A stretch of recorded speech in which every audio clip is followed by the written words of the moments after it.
முழுசாக ஒரு வாரம் 10 நாளில் எடுக்கிற வாழை முழுசாக சேதமாகிடுச்சு. சூறைக்காற்று மழை கூடுதல்னால காற்று வந்து ரொம்ப சேதப்படுத்தி ரொம்ப கஷ்டமாயிடுச்சு. அரசாங்கம் பார்த்து எங்களுக்கு ஏதாவது ஒரு நிதி உதவி பொதுமக்கள் ஏதாவது செய்கிற மாதிரி ஏற்பாடு பண்ணி தரணும். செவ்வாழை ஒரு 1000 வாழை அதுக்கு இந்த வாழையும் ரொம்ப சேதமாயிடுச்சு. முழுசாக ஒரு மரம் கூட இல்லை. அதனால் கவர்மெண்ட்டோ பொதுமக்களோ ஏதோ நிதி உதவி எங்களுக்கு செஞ்சு கொடுத்தாங்க. மார்க்கெட்டு நேந்திரம் இன்றைக்கி 30 ரூபா போகுது, செவ்வாழை 60 ரூபா போகுது. நட்டம் இப்போ 2000 வாழை, நேந்திரம் 1000 வாழை, செவ்வாழை 1000 வாழை.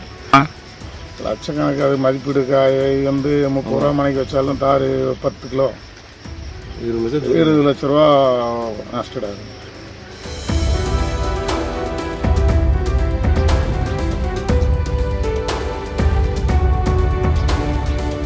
செவ்வாழை நட்டு ஒரு வருஷம் பாடுபட்டு வளர்த்து நேற்று பயங்கரமான சூறைக்காற்று வந்து என் வாழையெல்லாம் ஒடிச்சு விட்டுருச்சு. இந்த வாழையை வளர்க்க நான் வட்டிக்கு வாங்கி ரொம்ப பாடுபட்டு வளர்த்தேன். இந்த நஷ்டத்தை என்னால் தாங்க முடியாது.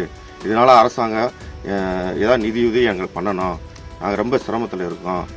மக்கள் யாராவது உதவி பண்ணணும். 8 ஏக்கரில் பார்த்தீங்கன்னா இப்போ ஒரு 20 லட்ச ரூபா வரைக்கும் செலவு பண்ணியிருக்கோம். இன்னும் 2 வாரத்தில் வெட்ட வேண்டிய வாழை இது. வெட்ட வேண்டிய வாழைன்னு பார்த்தீங்கன்னா வீர வேண்டிய சமயத்தில் நம்ம வெட்ட வேண்டிய டயத்துக்கு அதை ரெடி பண்ணி வச்சுருந்தோம்.